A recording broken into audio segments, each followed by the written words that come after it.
Have you ever wanted to be a spy? Yes. I applied to the CIA. I applied to the NSA. I've done all that stuff. I thought about it for a long time. I really wanted to be a spy. But I also, I wanted to be that kind of spy that would, have all the cool adventures, but I didn't want to be the kind of spy that had absolutely no life and was eventually found murdered in a bar. Right, and there's a fine balance that you have to ride when you're being a spy. Not that I would know anything about that, but I watch a lot of spy movies, and let me tell you, I'm pretty much an expert at this point. I've also wanted to be a spy.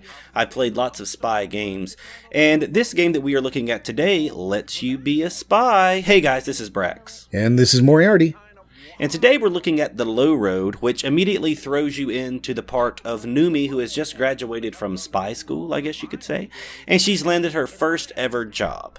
And what you do is try to work your way through the ranks and become an actual field agent, because at first all you do is answer the phone and you basically do research on the person on the other end. It reminded me of a debt collector or something, and that was boring, and Noomi thought it was boring too.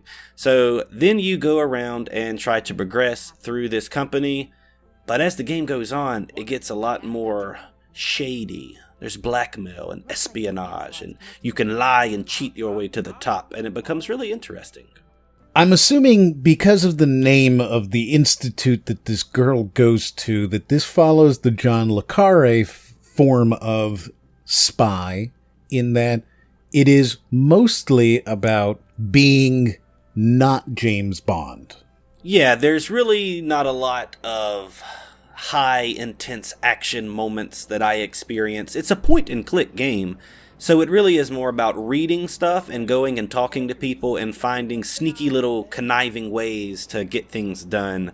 And there will be mini games that let you do stuff like pickpocket, and the conversation choices and the actions you take are more important than if you were to walk in with the Walther PPK and pew, pew, pew everyone. Like you said, it's not so much about 007 style action as it is actual paperwork, spy, and trickery and things of that nature.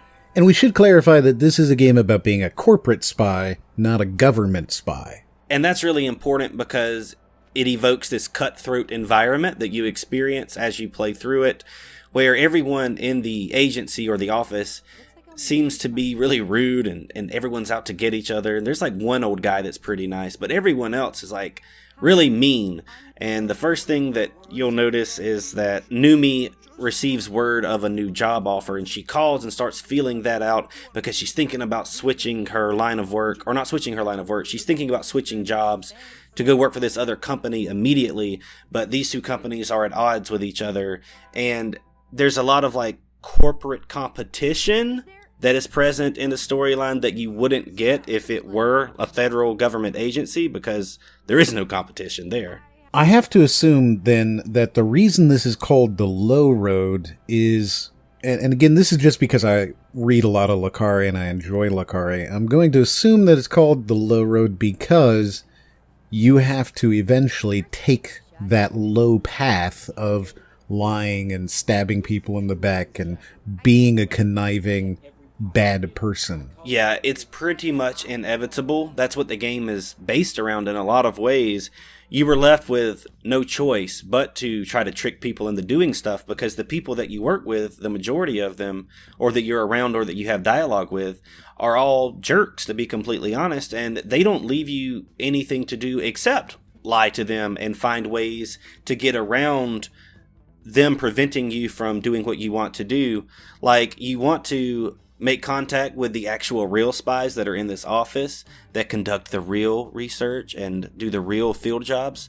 But because you're a noob, everyone in the office is like, oh no, you're not going in there. So you have to trick a guy with invisible ink and try to get him to put the papers into that other office to make contact with them, because he refuses to cooperate with you. And he makes your life a living hell. Because Noomi doesn't seem to be a bad person. It's just she wants to rise to the top, and she wants to be able to go do real spy work. And when everyone around her refuses to allow her to do that, she has to take the low road. I find that really interesting. The best part of a le Carré story, and again, I know this isn't a le Carré story, but it feels very le Carré, and it's even called the Le Carré Institute, so I feel like they took the inspiration of le Carré as well. The cool thing about le Carré is that it is a moral quandary story. So you're going to, when you're going through these stories, and I assume when you're going through this game, you're going to be deciding how to maintain and keep your humanity throughout. Yeah, and this game is filled with lots of moral dilemmas like that, and I'm not totally invested with the character of Noomi yet, but her being the protagonist, I can already tell that her ambition is going to eventually, at some points in this story, make her pursue questionable motives to get what she wants. But by that point, you're already feeling like you know her to an extent, like you have a connection with her because it is your character. So the story of it is really good, and I have a feeling by the end of the game that even if you make these decisions that seem really low down and dirty, you will be justifying it in your mind as it's okay because I had to. Does that make sense? Absolutely, yeah. Betterment of mankind through the death of a few people. I totally understand that. That's always been my favorite kind of moral quandary. The one where you say, it doesn't matter that people died or that people lost their jobs or they had their lives ruined in some way because the ends justify the means. That's always been my favorite story when it comes to these moral quandaries. I've always found that a hero who says, I will do anything for the betterment of the state or the company because I feel like that's the way to do it. I've always enjoyed that, whether it be the bad guy from the Serenity movie where he was saying, I'm not going to live in that world. That guy, do you remember that movie? No, I don't. You never saw Serenity? No. Oh my goodness, you need to watch it immediately. So in that, there is a assassin who is there to kill the hero of the story because the hero could release a secret that would embarrass a lot of people. And if you embarrass these people, then they are not the leaders of the world anymore. So the entire idea behind that was him saying, look, I am a monster.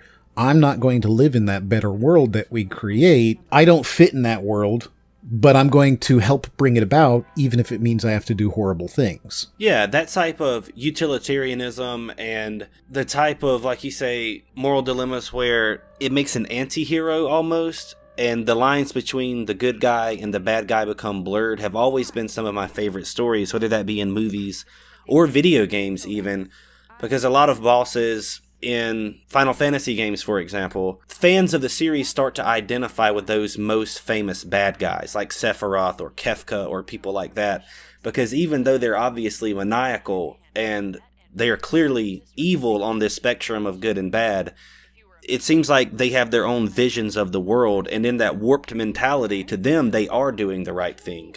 And depending upon how you take that, you can decide, well, maybe he isn't evil. Maybe it's just his understanding of things that is making him act this way, and we should reconsider our perceptions of good and bad. And that type of thing in any sort of story has always intrigued me a lot more if you're trying to come up with something for your viewer that involves choosing between right and wrong. Absolutely. And so that's what's exciting to me about this game.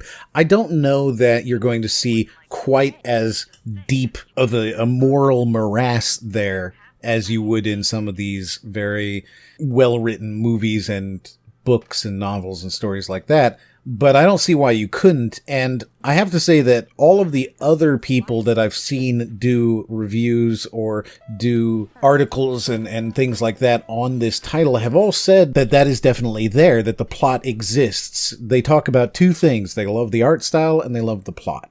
So I feel like you're definitely going to get that. Now, the issue seems to be, and maybe you can tell me a little bit more about that there isn't great audio in this game. The audio isn't that great. The voice actors are fine, in my opinion, but the quality itself of the audio, sure, I don't think that it's super. It's not something that made me, want to turn off the game and play something else. It isn't that bad. But in comparison with the quality of the rest of the game, especially when you look at it visually, the audio doesn't stack up. Like, it's not on the same level as the amount that went into writing the story or the awesome visual art style. So I could see why people would complain about that, but it's also not a deal breaker to me, because the voice actors themselves aren't that bad. And I can totally understand that. It's definitely something that a lot of people have complained about, though, so it's probably important to remember that if you do decide that you're going to pick up the game. Now, the game itself, this is one of the few times I'm going to do this, that I have ever done this, because I feel like it is such a vast difference that it's important to note. The game itself is a $15 title. However, it is on sale currently and has been on sale repeatedly as low as less than $4. So, at $15, would you pick this up, Brax? I think that this game is worth $15 for sure, because of all the things we just mentioned and for the story alone. Even though I do like the art style, I think it's pretty. I think the story in itself is a $15 experience because it is interesting and it's something that you will want to play through, because there are lots of hidden little things that I think that the writers were trying to say about corporations that are also part of this, that go along with the actual decision making and the multiple forks and the mini games, and the gameplay's pretty fun as well, and it all goes together pretty nicely. So I think that by itself is worth $15, and if you caught it on sale for $4, that would be a steal for sure. I would recommend it. I think $4 is a no-brainer because of the fact that this is a very cool, story-rich point-and-click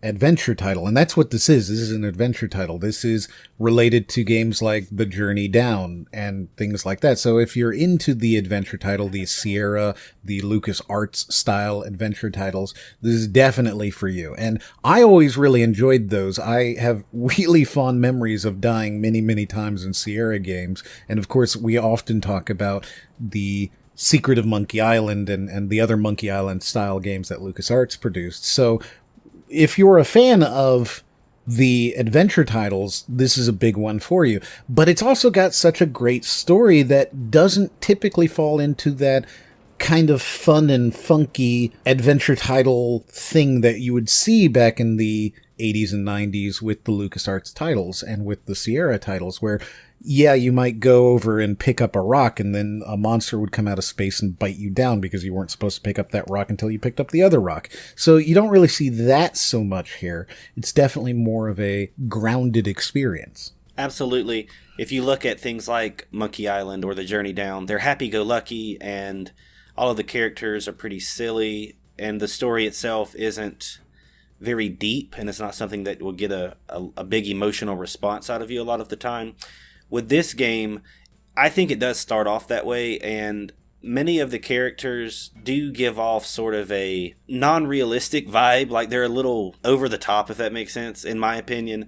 But at the same time, it also has a really serious feel to it. Like, for every character that is just there to be sort of lighthearted and help progress the narrative, there's also the boss that is actually a jerk and influences Noomi's decisions to do what she does.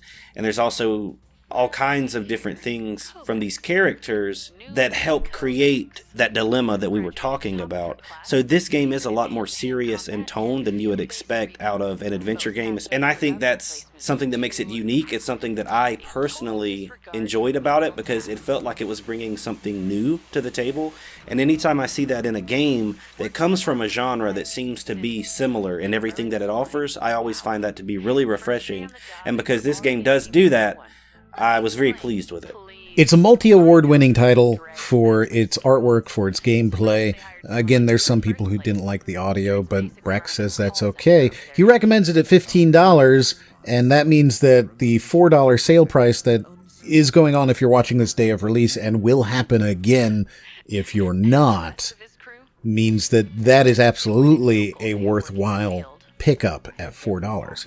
I recommend it as well. I think that a well done, darker toned LucasArts Sierra style point-and-click adventure title is worth picking up. I think that's something that is worth the time investment. Even if you only put an hour or two into it and then you're like, okay, well, I'm kind of bored, you're going to get the fun value out of it, especially at those sale prices. So while I don't typically talk about them, I do think that difference, that 80% off, is absolutely worth talking about for a title like this, because it makes it a no-brainer pickup. Yeah, you should definitely catch it on a sale if you do find it for $4. Totally agree.